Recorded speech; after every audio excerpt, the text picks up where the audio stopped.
Episode 502 मेरा आखिरी सलाम। अर्जुन की बात सुनकर रेशमी ने अपनी नजरें झुका ली। अर्जुन ने अपनी बात आगे बढ़ाते हुए कहा, तुमने क्रिस्टोफर के आदमी से पूछताछ की और उसका कन्फेशन लेकर हमारे पास आई, जिस कन्फेशन में क्रिस्टोफर ने के आदमी ने यह कहा था कि अनिका की मां यानी कि स्वाति मल्होत्रा क्रिस्टोफर की खतरनाक ऑर्गेनाइजेशन की वाइस प्रेसिडेंट थी। मगर यह बात आधी अधूरी थी। जब अनिका ने पूछताछ की तब असली बात सामने आई। दरअसल स्वाति उस ऑर्गेनाइजेशन की वाइस प्रेसिडेंट जरूर थी, मगर 25 साल पहले उसे ऑर्गेनाइजेशन को धोखा देकर स्वाति वहां से भाग निकली थी।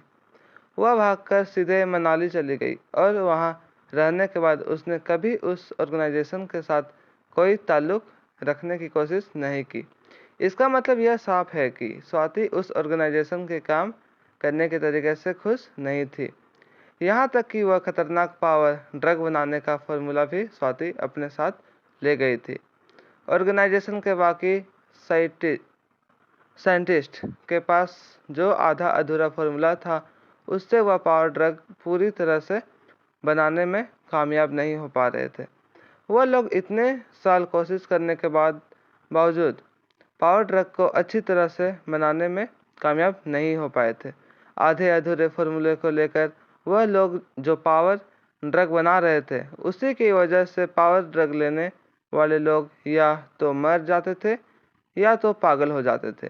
क्रिस्टोफर के आदमी हमारे देश में सिर्फ और सिर्फ इसलिए आए थे ताकि वह स्वाति मल्होत्रा की बेटी से मिलकर उससे वो फार्मूला अपने कब्जे में ले सके।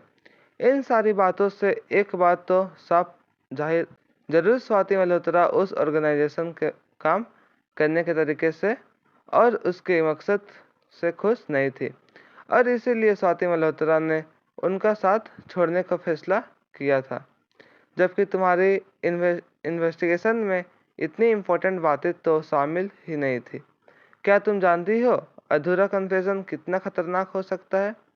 तुम जैसे बेवकूफ़ ऑफिसर अगर हमारे साथ हमारे स्पेशल डिपार्टमेंट में काम करेगी तो बार बार लोगों के सामने इस डिपार्टमेंट का सर झुकना पड़ेगा। मैं इंस्पेक्टर अब्बास या डिपार्टमेंट का कोई भी ऑफिसर यह नहीं चाहेगा।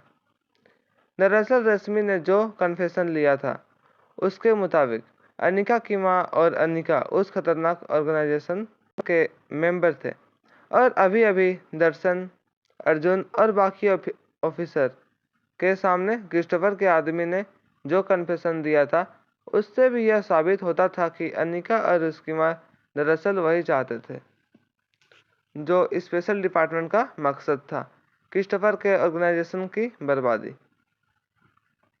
रश्मि ने इंस्पेक्टर अब्बास को फोन लगाकर उन्हें समझाने की कोशिश की, मगर इस बार इंस्पेक्टर अब्बास रश्मि की किसी बात में आने वाले नहीं थे। इंस्पेक्टर अब्बास ने रश्मि के कॉल का जवाब नहीं दिया। वह बस इतना ही चाहते थे कि रश्मि जल्द से जल्द स्पेशल डिपार्टमेंट से बाहर निकल जाए। वहाँ अनिका ने क्रिस्टोफर के बाकी साथियों का भी कन्फेशन ले लिया। कुछ ही देर में जब सारे पकड़े गए आदमियों का कन्फेशन पूरा हुआ, तब अनिका ने देखा कि सभी लोगों ने एक ही बात बताई थी जो उस पहले आदमी ने बताई थी। सारी कन्फेशन की रिपोर्ट अर्जुन को सौंपने के बाद अनिका कॉरिडोर में रखी एक बेंच पर जाकर बैठ गई। अपने माथे से पसीने पोंछते हुए अनिका ने अपना फ़ोन निकाला और क्रिस्टोफर के भेजे हुए मैसेज को गौर से देखने लगी। मैसेज को देखने के बाद धीरे धीरे अनिका के चेहरे के हाव भाव बदलने लगे थे। उस मैसेज में क्रिस्टोफर ने जो बात लिखी थी, वह बात पढ़कर अनिका के पैरों तले जमीन खिसक गई थी। अनिका ने क्रिस्टोफर से पूछा था कि 6 साल पहले उसकी प्रेगनेंसी के पीछे किसने प्लानिंग की थी, जिसका जवाब देते हुए क्रिस्टोफर ने लिखा था, तुम्हारी प्रेगनेंसी की पूरी प्लानिंग तुम्हारी माँ ने की थी। तुम्हारी माँ एक बेहद चालाक और शातिर औरत थी। उसने हमारी ऑर्गेनाइजेशन के साथ एक सौदा किया था।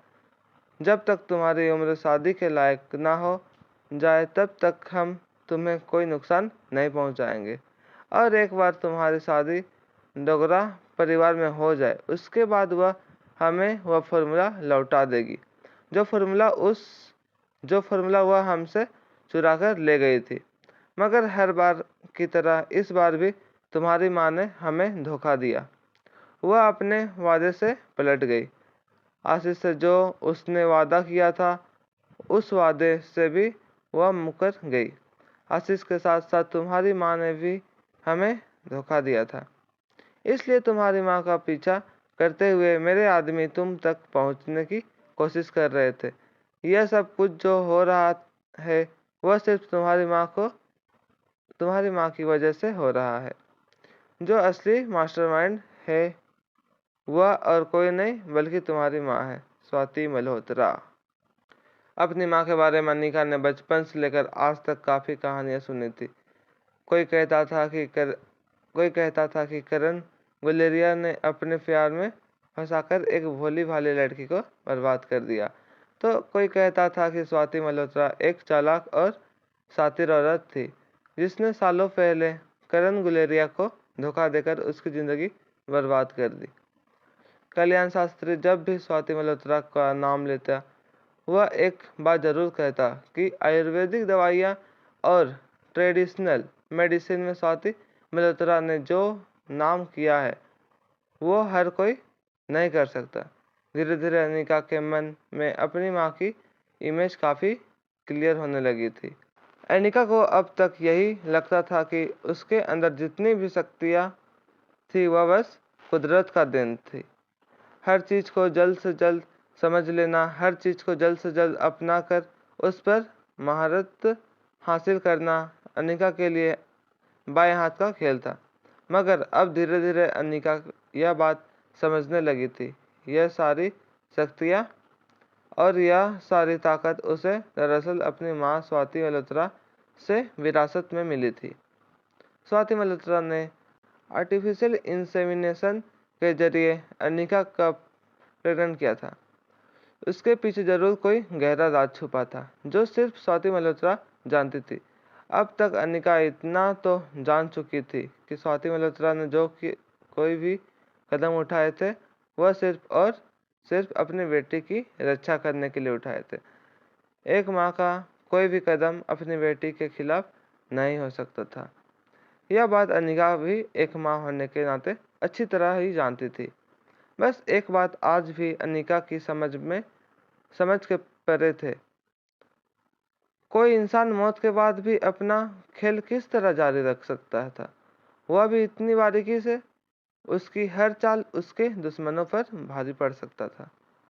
क्रिस्टोफर की ऑर्गेनाइजेशन इतनी खतरनाक थी कि दुनिया की पुलिस भी उस ऑर्गेनाइजेशन का बाल बाका नहीं कर पाई थी। मगर जिंदगी के बाद भी स्वाति मल्होत्रा ने उन्हें मात देने में कामयाबी हासिल की थी। किसी भी दुश्मन का हाथ अनिका तक नहीं पहुंचने दिया था।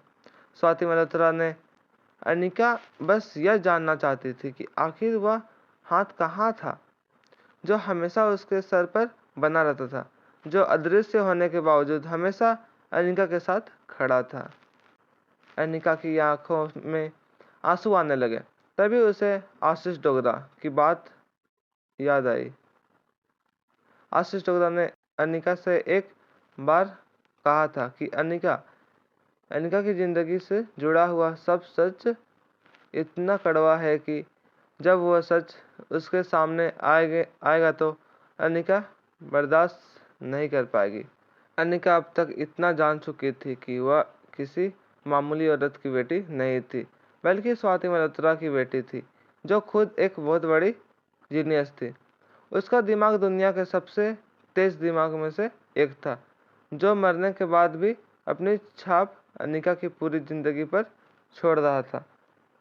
अनिका को अपनी जिंदगी में सिर्फ एक ही बात का अफसोस हमेशा रहा था, उसकी प्रेगनेंसी पर उसका खुद का कंट्रोल नहीं था। ना ही वह उसकी इच्छा से हुई थी और ना ही उसकी प्रेगनेंसी के बारे में अनिका का कुछ पता था। अनिका आज भी यह समझ नहीं पा रही थी कि जो माँ मरने के बाद भी अपने बच्चों की सलामती के लिए इतनी गहरी प्लानिंग कर सकती थी, वही माँ अपने बच्चों के खिलाफ इस तरह की प्रेगनेंसी क्या प्लान करके गई थी? क्या मकसद था स्वाति मल्होत्रा का इसके पीछे? भले ही जो कुछ भी हुआ था, हुआ कहीं न तो कहीं अनिका की जिंदगी के लिए इच्छा ही हुआ था। इच्छा नहीं, अच्छा ही हुआ था। अनिका की जिंदगी में 2 खूबसूरत और प्यारे बच्चे आए थे, मगर अनिका यह सोच सोचकर भी घबराने लगी थी कि अगर उन बच्चों का बाप रोहित मारवा नहीं होता और कोई और होता, तब क्या होता? आज शायद धीरे धीरे अनिका रोहित के प्यार में गिर चुकी थी। अनिका को रोहित अच्छा लगने लगा था, लेकिन अगर ऐसा ना हुआ होता, तब क्या होता?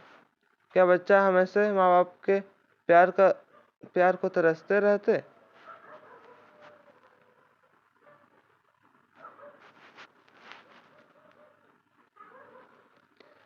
अनिका की अपने माँ के लिए फीलिंग इस वक्त काफ़ी कॉम्प्लिकेटेड हो गई थी। इस तरीके की प्रेगनेंसी की प्लानिंग करके स्वाति मल्होत्रा ने अनिका के साथ अच्छा किया था। यह बुरा या बात अनिका की समझ से बाहर थी। अनिका बस अपनी केबिन के पास जाकर कुछ देर तक खिड़की के बाहर देखने लगी। देखते ही देखते कब 2 घंटे बीत गए, यह खुद अनिका को भी पता नहीं चला। कुछ देर में स्पेशल डिपार्टमेंट के टेरेस पर एक हेलीकॉप्टर लैंडिंग हुई। इंस्पेक्टर अब्बास अपने साथियों के साथ हेलीकॉप्टर से उतरे और अर्जुन के पास पूरी इन्वेस्टिगेशन रिपोर्ट लेने के बाद अनिका की केबिन के पास आकर खड़े हो गए। अनिका अपना सामान धीरे धीरे एक बक्से में पैक करने लगी थी। अब्बास कांच के दरवाजे से अनिका को देख पा रहे थे। अनिका बिल्कुल धीरे धीरे अपनी एक एक चीज एक छोटे से बक्से में अरेंज करने लगी थी। अब्बास धीरे से अनिका की केबिन में आए और अनिका से कहने लगे, मैं तुम्हें जाने नहीं दूंगा। अनिका ने अब्बास की ओर देखा और बिना कोई रिएक्शन के फिर से अपना काम करने लगी। अनिका के पास अब स्पेशल डिपार्टमेंट पर रहने का कोई मकसद नहीं था।